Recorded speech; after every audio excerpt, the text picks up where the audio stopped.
सुभद्रा योजना पाई राज्य सरकार कले बड़ घोषणा। एथर समस्त महिला स्वावलंबी हेबा सह निजर स्वप्न को करि पारिबे पूरण। अगस्ट 9 तारिख में मिलवा कुथिबा सुभद्रा किस्ती आउ केही महिला बाद पड़िबे नाही। राज्य सरकार ओडिशार महिला मानक स्वप्न को पूर्ण करने निमंते एवं सेमानंकु स्वावलंबी करने निमंते जो सुभद्रा योजना आरंभ करथिले सेही योजना माध्यम आज जाए कोटिएरु ऊर्ध्व महिला लाभवान हो सारे।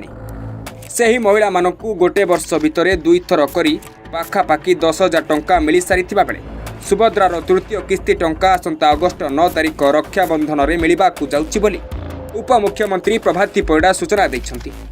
एपरिकी जो महिला हिताधिकारी माने एही सुभद्रा टंका पाइबाकू हकदार हेले एजाए मध्य किछि टंका पाई पारि नाहांती सेमाने अगस्ट 9 तारिख रक्षाबंधन में एका बेले समस्त टंका पाइबे बोली कहिसन्ति उपमुख्यमंत्री।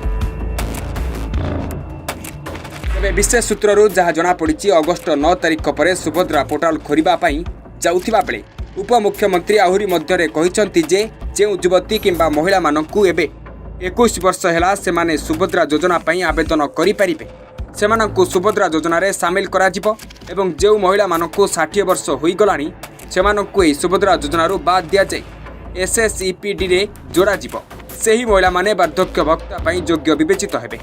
एबे जाए 2 लाख आवेदनकारी आवेदन को खारज करा जायछि।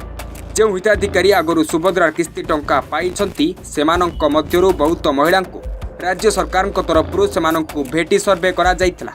सेमानंक मध्यरू 2 लाख महिला हिताधिकारी गाड़ी किनिछन्ति, आयकर रिटर्न देइछन्ति एवं 5 एकर जमी थिबा एक सर्वेरू जଣା पड़िछि।